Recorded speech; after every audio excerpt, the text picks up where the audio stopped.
thing went on with. I mean, are you involved with Lita? Do you? I don't speak to her much. My girl actually, like, they'll exchange text. And, See, it's very bizarre, isn't it? When you're all there and it's something that's gone on between some other people, and it's now that she's she's got away from the ring now for a while, and but I wish her the best in whatever she does. Like you said, it didn't have anything to do with me because she was always like a sister to me, and she still is. But like, it's hard not to think about what happened between her and my brother. Do you speak to Adam much if you bump into him, or do you try and avoid each other on? No, we speak. We don't speak outrage. I mean, we don't speak a lot, but just I say hello to him every day. When I see him, and pretty much try not to think about it. What about if Matt bumps into him? Is that still frosty or? Yeah, it's still. You can almost see the tension. The kind of blurriness and the tension between them. But like, it's gonna always be there. There's no getting around that. But they just do it because they have to. And how did they work together? Because they had cage matches and all sorts. Yeah, I don't know. I think it was some of the best matches ever had. And one of the things that probably made it the best is just because people knew that realistic tension that was between them, and that animosity that was between the two from what had happened between, the affair and all that. I mean, that could have been one of the factors that made them really good matches. They took care of each other quite well, but you were expecting Matt to give him a little dig or not catch him when he came. And there were times they were beating the hell out of each other, man. That's for sure. That's where you take your tension out. Just one last question on Adam. Is it hard seeing him sort of have this run as WWE champion and be so popular, because he was just named our Wrestler of the Year at the Sun? So is it difficult because obviously a lot of his heat has come from what he did with Lita? There's two sides of that guy, and his personal and his business, and like he's great at what he does, and he's pretty much committed his life to professional wrestling. He's put everything he's got. I mean, that's his number one, and he deserves it, man, because he is great at what he does, and I give him full credit.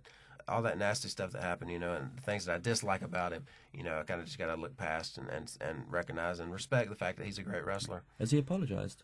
No, I think he probably apologized to Matt at some point, but never, we've never even spoke about it, actually, so. What's your current thinking on TNA? Do you watch a lot of wrestling like you used to? I watch it every time I'm home. Yeah, I always watch it. I'm always interested to see their show, man, and just see how it's doing, because, I was there, and it's cool to see Angle show up there, man, because that was very surprising and very... Were you surprised? Did anybody know? Because I thought that, nowadays, the internet gets everything. I had no idea whatsoever. Me neither, dude. Matt actually... called me or something because I was on the road when he first debuted or whatever, and he's like, "Man, did you hear what happened on TNA?" I was like, "No." He's like, Kurt Angle showed up, and I was like, "No way!" I could not believe it, man. So, and it's great that you sound like fans as well. Like we just phone each other. And, did you see what? This is really cool. I mean, because when you're there, your style really suits TNA more. But since you've come back to WWE, they're letting you do what you want, really. Yeah, and it really shows. But your time in TNA, who did you really like working with there? I enjoyed working with Abyss, man. Abyss was a very fun guy to work with, man. He's the whole monster. Yeah, and he's huge. I stood next to him in a bar. He's huge. And I always enjoyed working with, in the Monsters Ball when I did, it was myself and Sabu and Abyss and Rhino. Actually, that was Rhino's a good guy. Christian, man. All those guys, man. One thing I regret is to this day, I've never met Sting, and he was always a big influence in my career. Oh, yeah, of course. And and right around the time when we were kind of negotiating was when he first signed there or whatever. And so, still to this day, I never did get to meet him, but. That's one of the funniest things, because if it's a bit like Edge and Hogan, him being the biggest Hogan fan, then getting to work with him, you could see his smile on the face. Right. Would that be like you and Sting?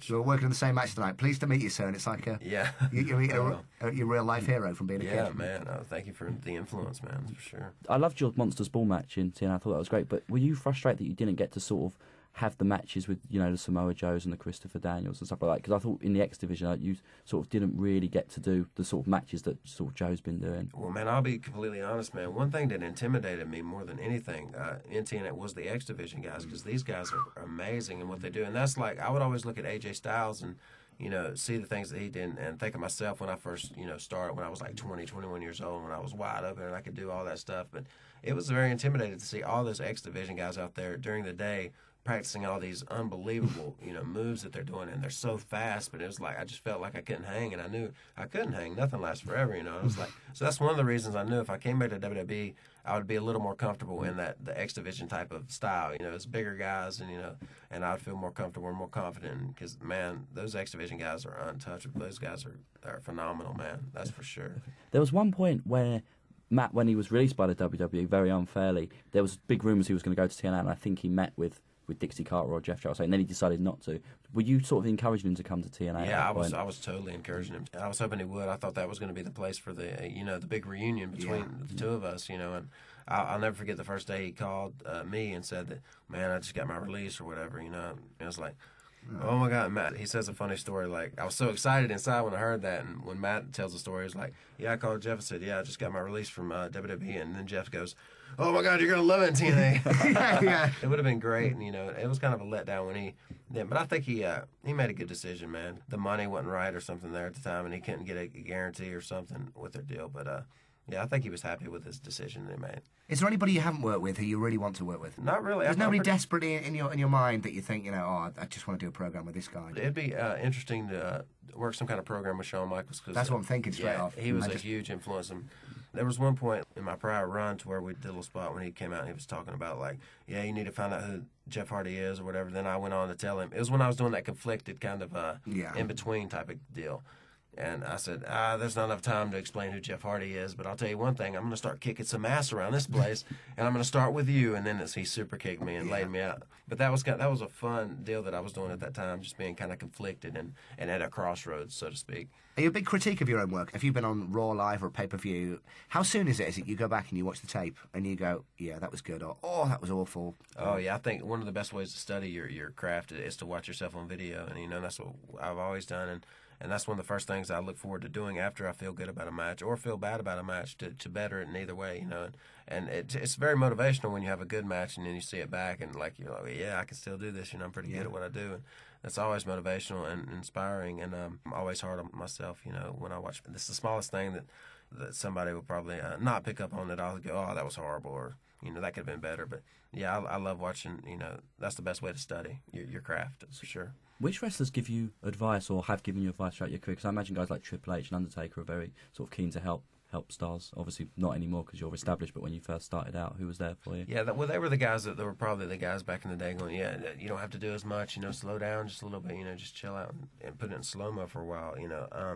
Yeah, they're the guys that would give you advice back in the day, but now I think I'm respected enough that they know I realize what I can and can't do, you know, and I'm inside a realm of the risk that I take, and, you know, I'm pretty confident. And the time when I jumped on the ladder, one of the biggest things that people say from that last match me and Nitro had, I did a swanton and missed it and landed on the ladder, like they couldn't believe that I did that. It was pretty sporadic out there when I did it, but it was just one of those visions I created in my head. I thought, I can do it, and I don't think that it'll be that. I think I can get up from it and I'll be all right.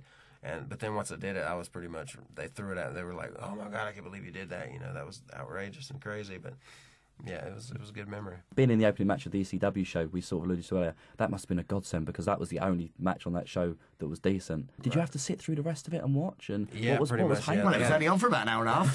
So. They had us duct tape and chained to chairs, man, watching. No, I'm just kidding. I watched it because I was really looking forward to seeing the, what do you call that, Elimination Chamber match.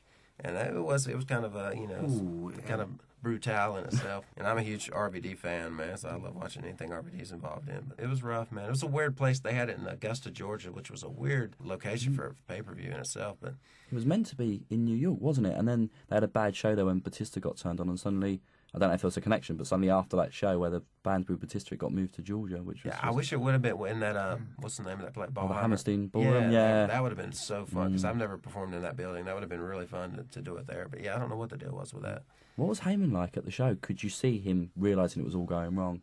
Not really. It pretty much blew my mind when I heard that he was gone, you know, released or whatever. I had no indication that he was going to had any heat with anybody or whatever, but that was a surprise to me when he was gone. How's RVD doing? Because I spoke to him just before the ECW reformed, and he was the most excited man on the planet, was saying this is what he's waited years for. He can't wait to get back in. And now he seems like... 2 years later. Yeah, he doesn't seem like he's enjoying it. Yeah, I haven't spoke to him personally in a long time, man, because I haven't been to ECW. It's been several months since I've been there. Because, you know, when me and Matt were doing the tagging every now and then, I've seen him briefly. But I haven't really got the chance to, you know, not a heart-to-heart, but like a face-to-face encounter with him. So I'm not really sure. Do you ever see Michael Hayes nowadays? Yeah, I still see him every TV, man. Yeah, he's still kicking. He's still doing good, man. How influential was he with you? Oh, very influential, man. He's got a great mind for wrestling in general, man. And the days when Matt and myself traveled with him on the road, you know, he pretty much, at the time, made us become alcoholics. Yeah. Yeah, pretty much. We're drinking every night. And I don't know how it would have been. It would have been hanging with him back in the day of the Freebirds. You know, it was like, oh, my goodness. outstanding, wide open, man. What sort of guy are you now after the show? Because we've been to a couple of bars with the wrestlers after the shows, and it's pretty much half and half. Some of the guys stay down, some go to bed. Where are you? Because I presume at the start of your career, you'd have been in the bar and the last person there.